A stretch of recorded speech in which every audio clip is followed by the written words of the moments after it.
So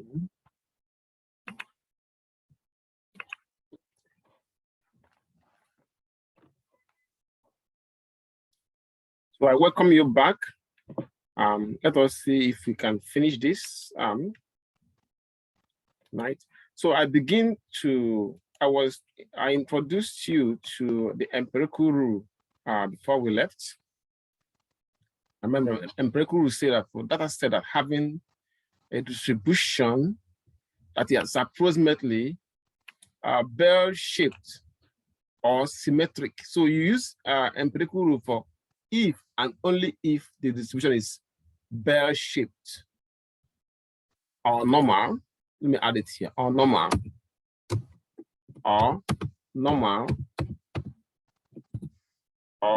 symmetric. That's when you use empirical rule. So it's a normal or symmetric. So in that case, you use empirical rule. So for about 68% of data values fall within one standard deviation of the mean, about 95%. So all these things are given. 95% are fall within 2 standard deviation of the mean, and 99.7 are fall within 3 standard deviation of the mean. So you have this is the way they are broken down. And of course, I told you that the one that are within 2 standard deviation are always considered the usual values. Beyond that is unusual. So I wrote it here too. Data entries that lie within 2 standard deviations of the mean are considered unusual. So I consider the line within data entries that lie more than 2 standard deviations of the mean are considered unusual. So that means from 3 standard deviation, from 3 standard deviation, this one here, and this one here are considered unusual. Now, where those that lie more than 3 standard deviation are considered very unusual. Like we don't even have them here. So this is the usual. 2 standard deviation are the usual values. Okay. And empirical rule apply to symmetric or normal or bell-shaped distribution. So when you are, how do you know we are solving a equation that you're going to use the empirical rule? The equation must say that it is assumed to be normal, or assumed to be bell-shaped, or assumed to be symmetric. That's how you know that you're going to use the empirical rule formula. And I showed you the formulas for the usual values. Use mean minus 2 standard deviations, because that is where all of them fall in. For the unusual value, use mean plus 2. So actually, as a matter of fact, for the usual value, either use mean minus, you have to use both mean minus 2 standard deviation and mean plus 2 standard deviation, because it's an interval, left and right. Left side is the one that have negative in the formula. Right side have positive in the formula. So all you have to do is to find the numbers that the answers to each of these, okay, and then put them in the chart. They can find the answer to the question. So, but if you're asked to find the usual values, then use only this mean minus 2 times standard deviation and the mean plus 2 times standard deviation. Let's look at an example. Yeah, it says, but I'm going to copy it so that we can copy this. This one, okay. So that we can just paste it. Now, look at this question. It says, the mean speed of sample of vehicles along a stretch of highway is 67 miles per hour with a standard deviation of 4 miles per hour. So by mistake, let's do the first one. I skipped this by mistake. It said, past results from the National Health Survey suggest that the pulse rate, heartbeat per minute of women have a mean of 76 and a standard deviation of 12.5. Assume, see, it must tell you this. Assume that the distribution is symmetric. Excuse me. So that's how you know that you're going to use empirical rule. So find the minimum and maximum usual pulse rate for women. Then determine whether the pulse rate of 110 can be considered unusual. Let's see. Solution. Solutions. A part. Before we can answer A part, we need to find the mean. The mean is given as 76. So our mean, okay, let me put this down. Mean is 76 and standard deviation is given also. So you have the mean of 76 and standard deviation of, okay, of 12.5.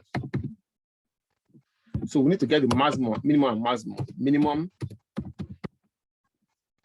usual values. Okay, value. Okay. So remember, for usual, you say usual. So you gotta use I'm gonna paste it here so you can see what I mean by that. So you can see this is the usual. Usual is mean minus 2 standard deviation and mean plus 2 times. That's how you're gonna get the usual. Usual have to do with 2 standard deviations. Okay, those are 2 standard deviations. So but the usual. So you have, that means we're gonna use this formula for the minimum. It's mean, okay, minus 2 times the standard deviation of 12.5, 2 standard deviation, 2 times standard deviation, okay? Which means our mean is 76 minus 2 times standard deviation of 12.5. We can put that in a calculator. 2 times the standard deviation of 12.5. Okay. So have let's go there. We have 76 calculator. Okay, 76 minus, okay, 2 times 12.5. That gives us 51, okay, 51 bits per minute. So 51 bits per minute, okay? Then let's get the maximum usual value. Just copy this and put it right here. Okay, maximum usual value this time around. Maximum usual value can be mean plus, this time is plus. So you have to change this to plus. Okay. The same thing, but one side is plus, but one side is minus. So you can go to our calculator. Just change it to plus. Give me 101. 101. 101. 101 bits. So you can see the screen, right? Hello, class? Yes. Yeah. Good. So that means for a particular mean that based on this, we expected that a typical woman to have a pulse rate of 51 beats per minute to 101 beats per minute. So because the question was asking us to, I don't know why this is because was asking us to find the minimum and maximum usual pulse rate. We just did. This is 51 to 101. Now, part B of the question says, it says, then determine whether a pulse rate of 110 will be considered unusual. Now, somebody has a pulse rate of 110, a pulse rate of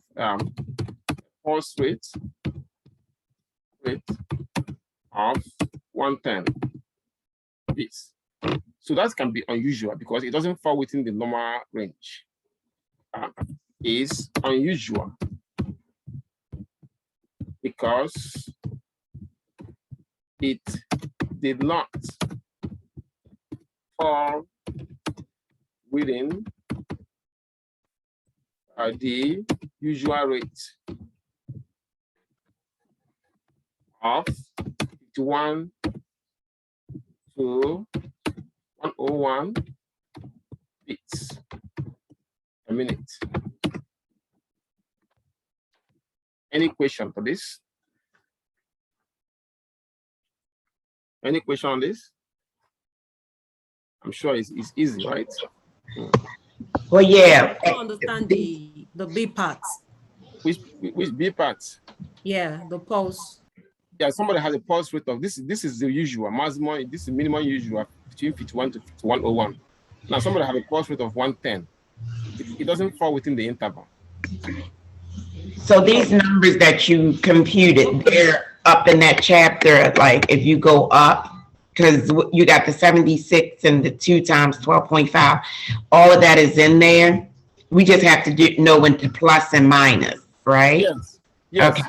So for the usual, we use this one. So look, we use for the normal usual, use mean minus 2 standard deviation and mean plus 2 standard deviation. So then you put the numbers and they use 76 to represent this mean, and use 12.5 to represent this delta symbol, and that's what we did.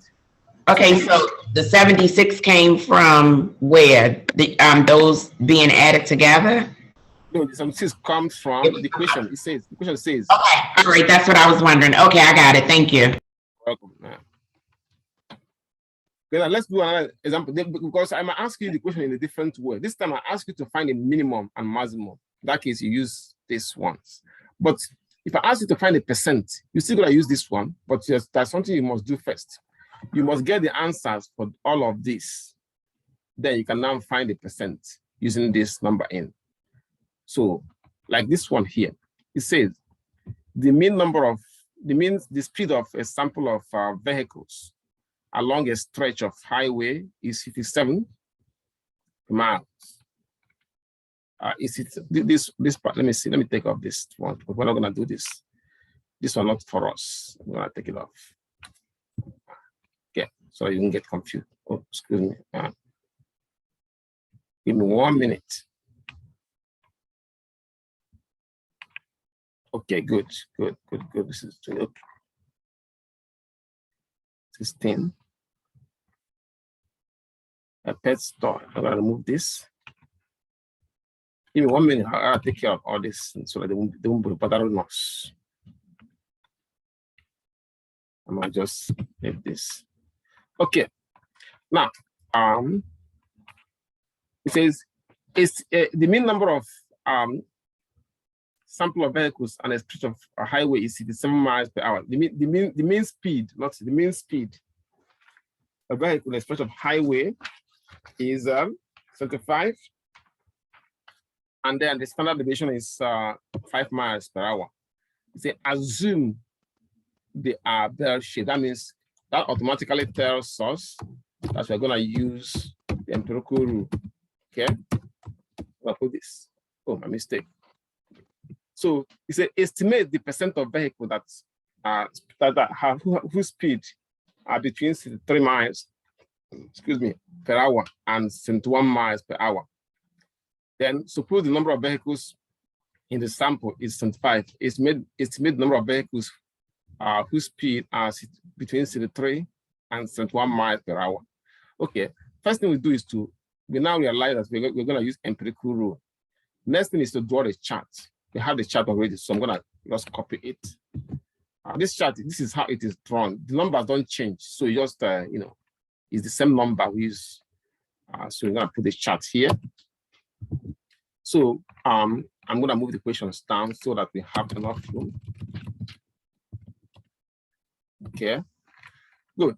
Now I have the charts, the first thing. Then next thing is to get the answers for these formulas here. So using the method we use above.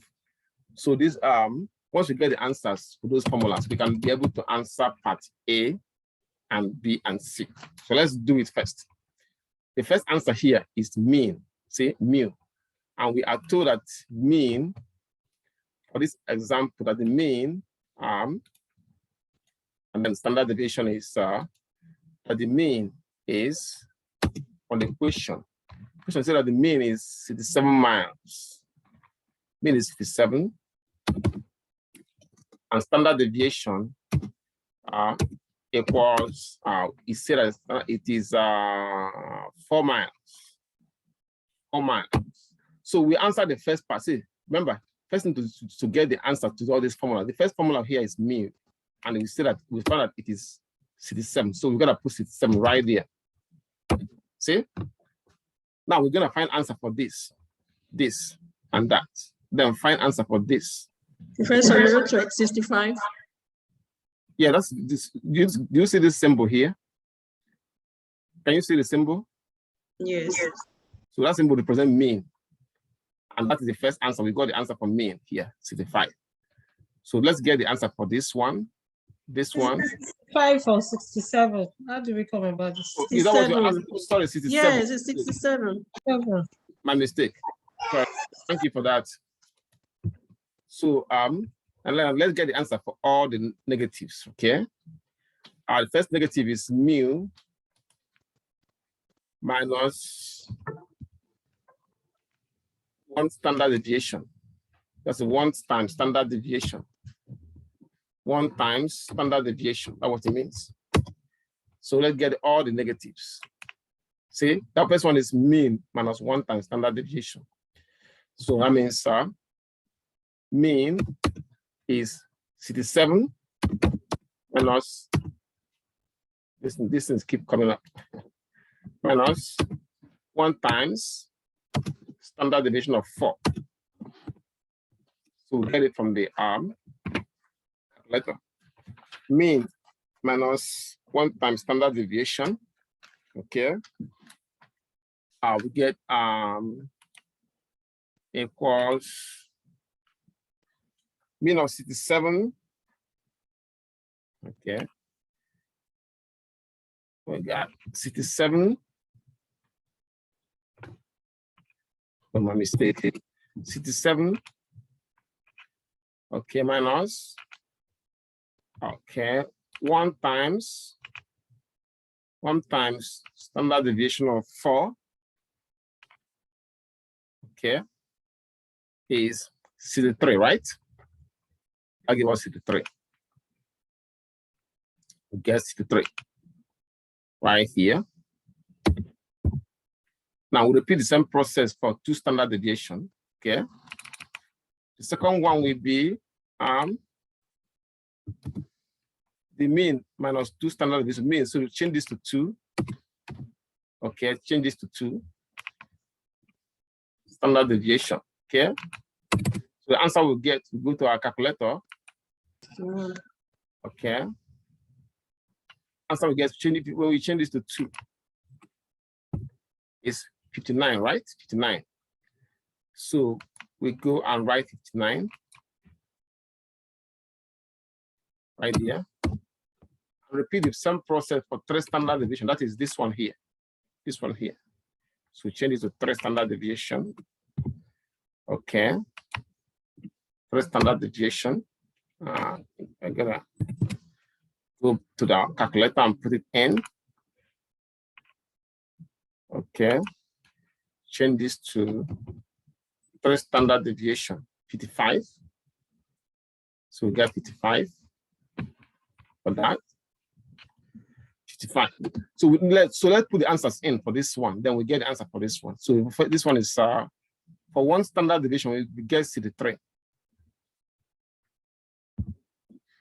For 2 standard deviation, we get this one here. For 2, we get 59.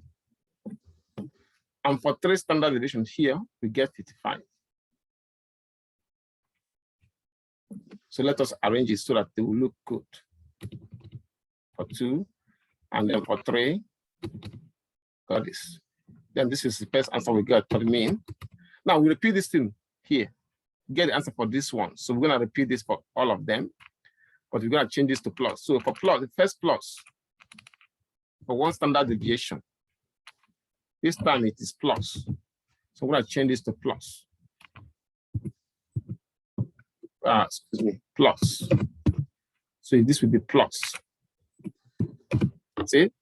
Now, we go to our calculator and change it to plus. And 1 standard deviation. Change this to plus. Okay, plus 1 standard deviation is 1 standard deviation. So we get 71 for 1 standard deviation. So I'll go and put it in 71 for 1 standard deviation. Then we'll repeat it for 2 standard deviation. That is for this one here. Yeah. Sorry, mistake. Yeah. So this is for 2 now. 2 standard deviations. Okay. So I'll go to the calculator and change it to 2.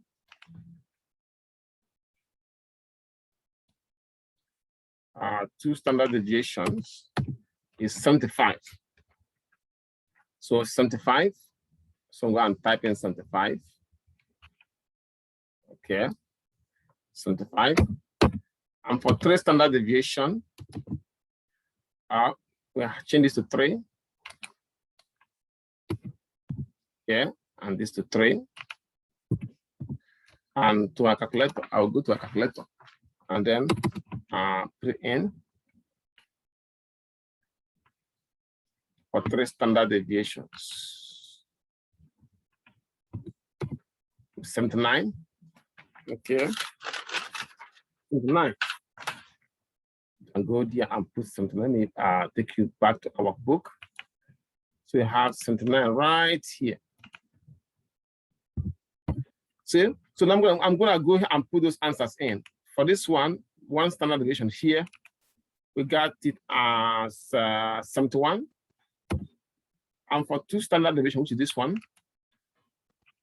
we got the answer. This is right, answer right here as 75. Then for this one, we got the answer as 79. Now we got this. Now we can answer the question. Part A says, estimate the percent of vehicles whose speed are between 63 miles and 71 miles. Look at 63 miles here. And look at 71 miles here. See?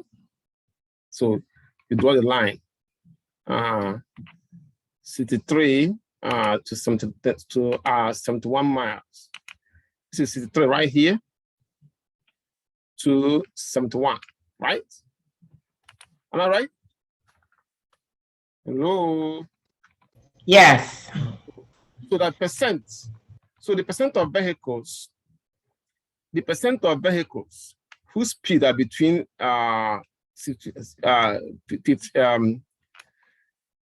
63 and 79 miles per hour. The percent of vehicles whose speed are between includes equal.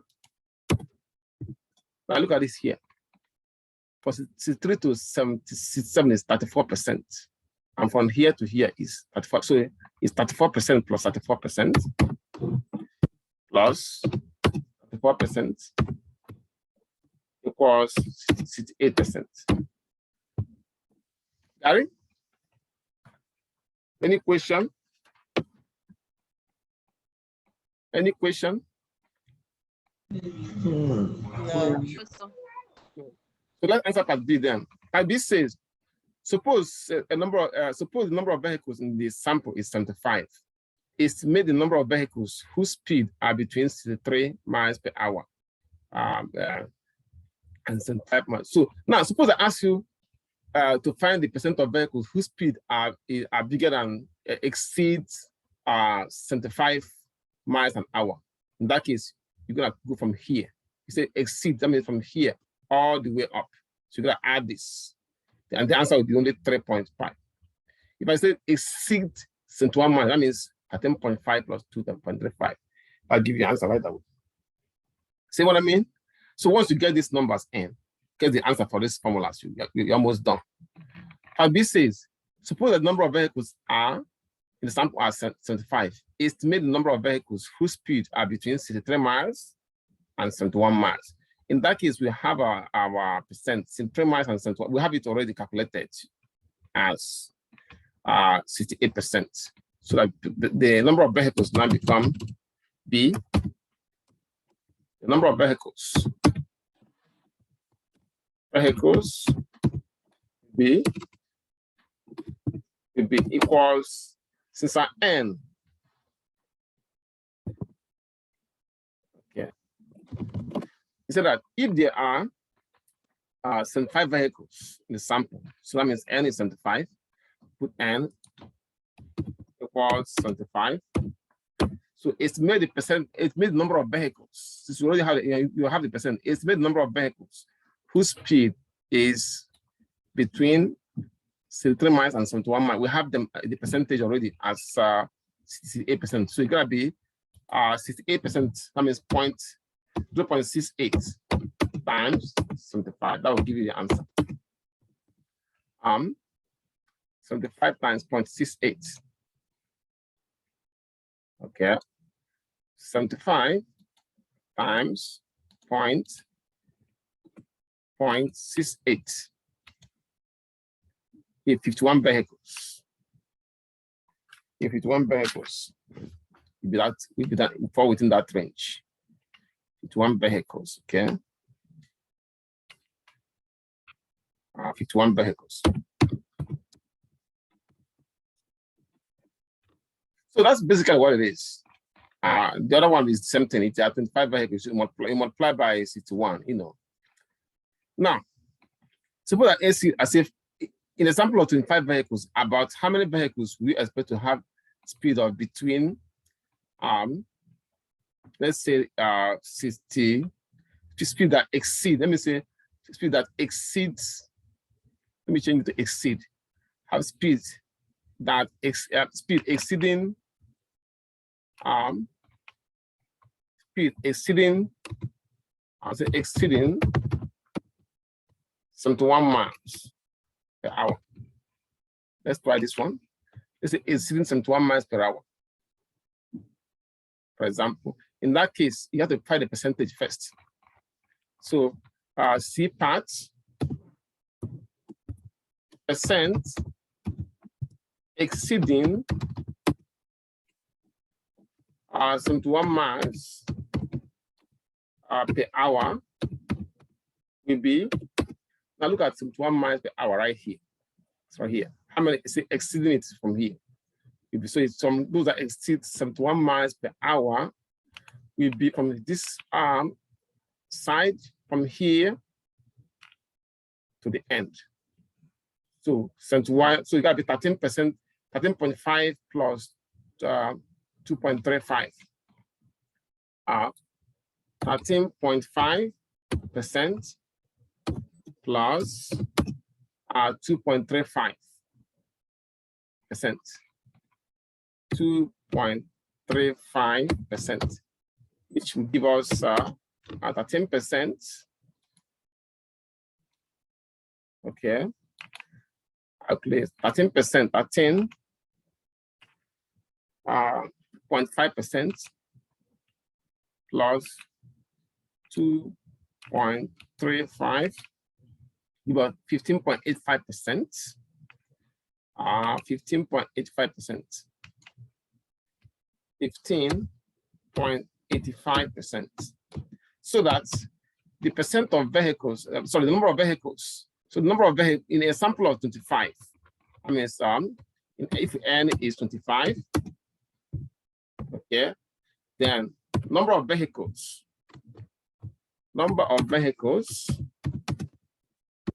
yeah, will be equal. I mean, the number of vehicles that exceeding the speed of 71 miles will be 71 times, that means 15.85%, which is 0.1585 when you change the times 25. And that will give you the answer. 0.1585. 3.96. 3.96? Yeah. 3.96. Which we have 10 minutes left now. We should be about 4 vehicles. Within 4 vehicles. We can't have 3.96 vehicles. So you got to put in 4 vehicles. Okay.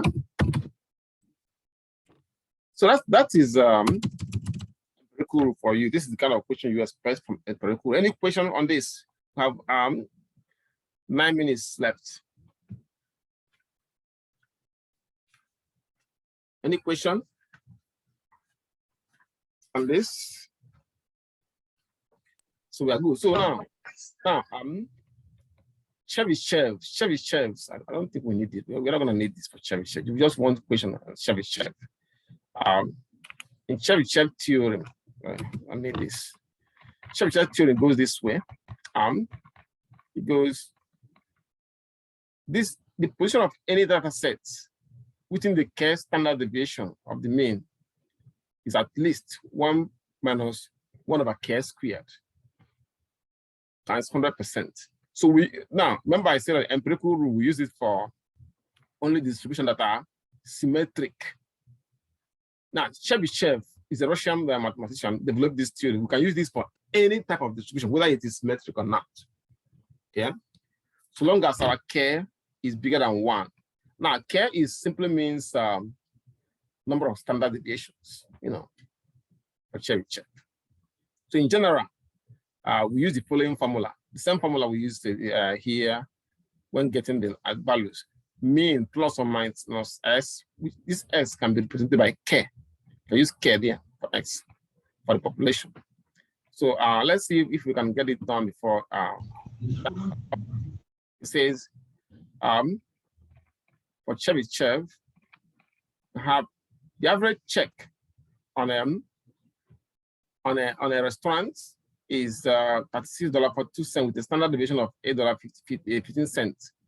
I say what percent of the check falls between $15.05 and $57.61. For Chebyshev, we can use, there's this formula we can use also upper end. There are 2 formulas we can use. First of all, we need to get our K first because we don't know what the K is. So to get the K, we use this formula here. I'm going to show you our solution. Okay. Oops. Our solution. You know what? Solutions. Let me cut this off because we won't have enough time to finish this Chebyshev. But I want us to finish it now, tonight, so that tomorrow we go into a fresh topic, which is probability. So what I'm gonna do is I will put the formulas we needed here, and then when we are timed out, we'll come back and finish it. Once we finish it, we are done for the day. Okay. Okay. Let me put the formula. Can we at least get a copy of this? Yeah, I'm gonna upload it. I'm gonna upload it before. But when I will call the attendance, I'll tell you the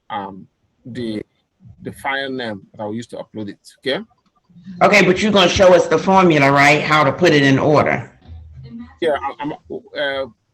I thought you were asking me about this, the whole of this, if I upload this document. Yeah, I wanted you to Nana Harris wanted you to was asking about uploading. Of the document, yeah, I'll upload it. Yeah, sure.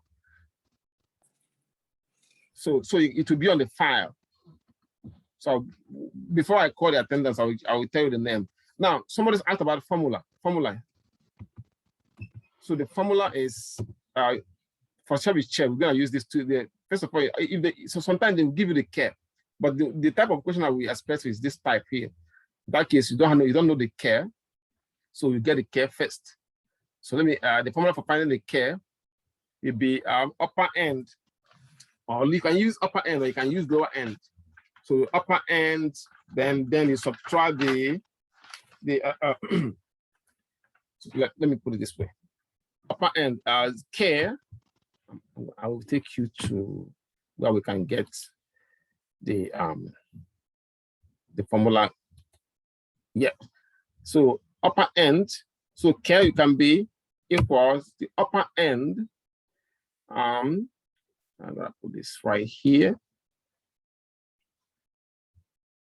Okay. Upper end or lower end.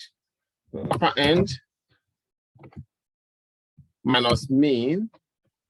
Okay, this is the mean right here. Divided by standard deviation of delta. What is it? So then, or you can use lower end to get it. Oops, excuse me. Just give me 1 minute. I'll figure this out. Or you can use Okay. Okay. Equals, if you like, I can use lower end. The lower end. What is the equation here? Lower end. Either way, they will still give you the K. Minus mean of then divided by standard deviation. So either you use this or that to get the what you're looking for. I'm gonna paste it here. Yeah. So we get K first before you can now use this one here. Okay. So not to waste time. Any question before because we're about to time out. Let me time us out. Then you log back in within 10 minutes. We'll finish it, and I can call your attendance. Any question?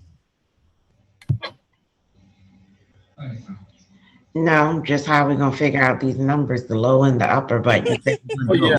come back. No. That's my I'll explain. question. So. I will explain it as soon as we come back. Okay. Yeah, so that's the only question I had. No problem at all. You'll be fine. Okay. All right. Let me time it out because we have only 2 minutes. We'll time it out and then we can log back in 10 minutes. Finish this up.